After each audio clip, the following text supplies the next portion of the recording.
instrumen utama dalam ekonomi makro yang digunakan oleh otoritas moneter, yaitu Bank Indonesia, untuk mengendalikan jumlah uang beredar dan menjaga stabilitas ekonomi nasional. Melalui kebijakan ini, Bank Indonesia dapat menyesuaikan suku bunga acuan, cadangan wajib minimum, dan operasi pasar terbuka guna mencapai sasaran inflasi, menjaga nilai tukar, serta mendukung pertumbuhan ekonomi yang berkelanjutan.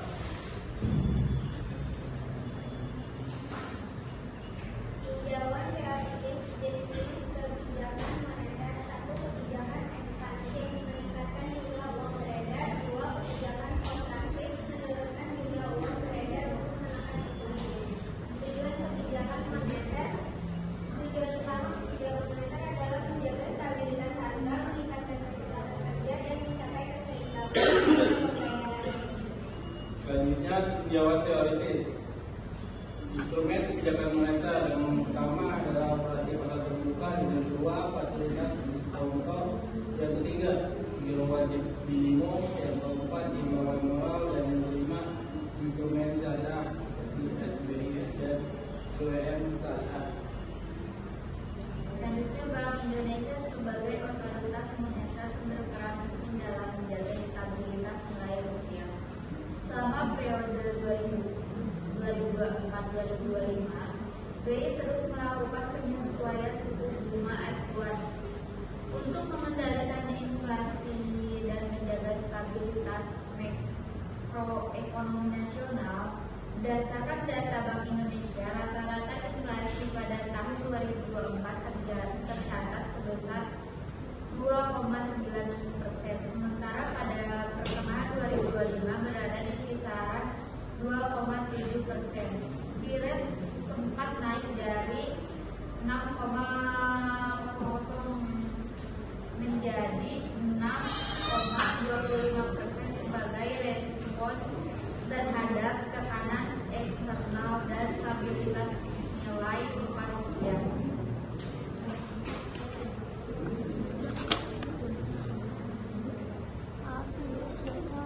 Berarti ini nggak sih nulis Kebijakan moneter tersebut dilakukan melalui instrumen utama, yaitu operasi pasar terbuka atau OTP, penerbitan sertifikat Bank Indonesia, dan pengaturan giro wajib minimum atau BWM.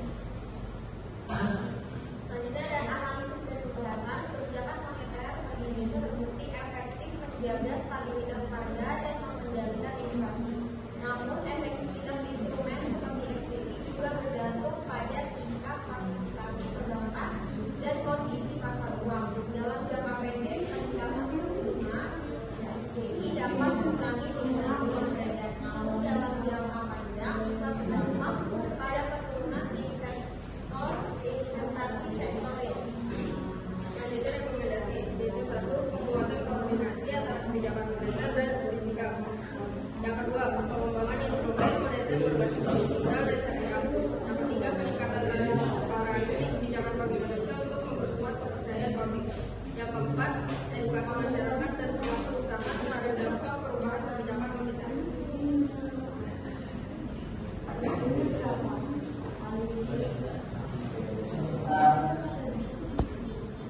Baik, ada pertanyaan? Mengatasi trade-off antara inflasi dan pengangguran dalam kebijakan moneter. Bank sentral mengatasi trade-off antara inflasi dan pengangguran dengan cara menyesuaikan suku bunga. Jika inflasi tinggi, suku bunga dinaikkan. Jika pengangguran tinggi, suku bunga diturunkan. Yang kedua, menetapkan target inflasi yang wajar agar ekonomi tetap stabil. Ketiga, menjaga kepercayaan masyarakat supaya inflasi dan pengangguran tidak naik berlebihan. 4. Bekerja sama dengan pemerintah dalam kebijakan ekonomi. Jelas? Jelas. Selanjutnya pertanyaan Dena. Apa peran kebijakan moneter dalam mengatasi krisis keuangan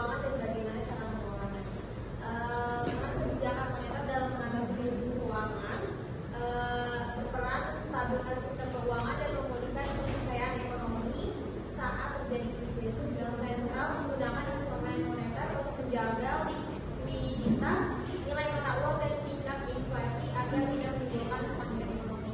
Cara mengelolanya yaitu yaitu mendorong pinjaman, investasi dan konsumsi masyarakat agar ekonomi kembali bergerak. Kedua, kebijakan likuiditas, memasukkan uang ke sistem perbankan untuk memastikan bank dana menyalurkan kredit. Yang tiga, menjaga stabilitas nilai uang. Yang keempat, menjamin kepercayaan publik. Dan yang terakhir, koordinasi dengan kebijakan fiskal. Tapi yang paling penting menurut kamu apa perannya? Iya. Sabar ya, Kak. Menurut